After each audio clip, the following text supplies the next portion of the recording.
অনেক ভিডিও করছি আমি জামাতের, সব থেকে আমার মনে হয় বেশি আমি ভিডিও করছি জামাতের পক্ষে। হ্যালো, আসসালামু আলাইকুম, আশা করি আপনারা ভালো আছেন। যারা আমার পেজের মাধ্যমে আমার ভিডিওগুলো দেখে থাকেন তাদেরকে আমি একটা কথা বলতে চাচ্ছিলাম, যেটা আপনারা অনেকেই অনেকজনের সাথে বলা বলি করেন যে আসলে রুবেল ভাই আপনি কার,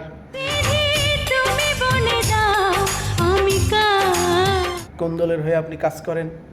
আরে ভাই, আমি চালাই একটা অনলাইন পেজ, যেখানে আমার শেখাটি ইউনিয়নের যত ঘটনাগুলো ঘটে সেগুলো আমি তুলে ধরি, বা যে সমস্ত নেতা যারা সামাজিক কাজে লিপ্ত, সামাজিক কাজ করে, তাদের যে কর্মকাণ্ডগুলো সেগুলো আসলে তুলে ধরি, যাতে আপনারা বিষয়গুলো সম্পর্কে অবগত হন। সেভাবেই কিন্তু মূলত আমি কাজ করি।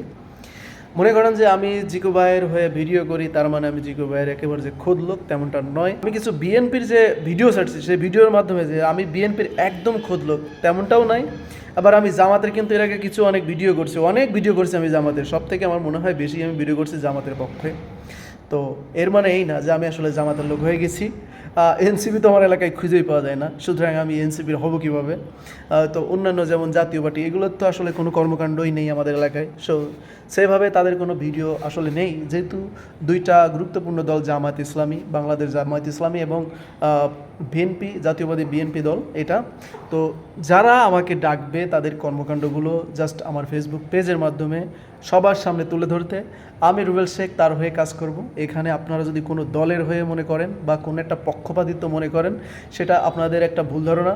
তো আপনারা এগুলো করবেন না, কারণ আমি নির্দিষ্ট করতেছি যে দল আমাকে ডাকবে তার বৈধ কাজ বা সুন্দর সামাজিক কাজ তুলে ধরার জন্য আমি সেই দলের ভিডিও করে আমার পেজের মাধ্যমে আপনাদের জানানোর চেষ্টা করব, আপনাদের সামনে তুলে ধরবো।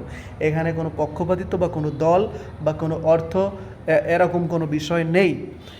আপনি এখন দেখেন, আপনি যদি কোনো একটা ভালো কাজ করেন, যে কোনো কাজ, সেটা যদি ভালো হয়, তাহলে ইনশাআল্লাহ আমার পেজের মাধ্যমে সেটা তুলে ধরবো জনগণের সামনে। কিন্তু আপনি যদি অবৈধ কোনো কাজ করেন, সেটা আপনি যতই টাকা দেন না কেন, সেটা আমার পেজের মাধ্যমে আপনি প্রকাশ করাতে পারবেন না। তো এটাই হচ্ছে মূল বিষয়। আমি কোনো দলের হয়ে কোনো নির্দিষ্টভাবে কাজ করছি না। আপনি ডেকে দেখেন, আমি যদি না আসি তখন আপনি একটা খেতাব দিতে পারেন যে আপনি অমুক, আপনি অমুক, আপনি অমুক, আপনি অমুক। বুঝতে পারছেন ব্যাপারটা কি? আমি নির্দিষ্ট কোনো দলের হয়ে কাজ করছি না। আপনি শুধুমাত্র ডেকে দেখেন, আমাকে একবার ডেকে দেখেন আপনার প্রোগ্রামে আমি আসি কি না। তো এতটুকুই বলবো, আপনারা আমাকে নিয়ে কোনো রাজনীতি করবেন না, কারণ আমার একটা পেজ, যেটা ক্ষুদ্রতম একটা পেজ, যার মাধ্যমে অনেকেই কিন্তু আসলে অনেক নিউজ পেয়ে থাকে। তো এখানে কোনো দল মত নির্বিশেষে আমি কারোর হয়ে কাজ করতে চাই না। যারা আমাকে ডাকবে, আমার দিয়ে কাজ করাবে, আমি তাদের কাজ করব ইনশাআল্লাহ।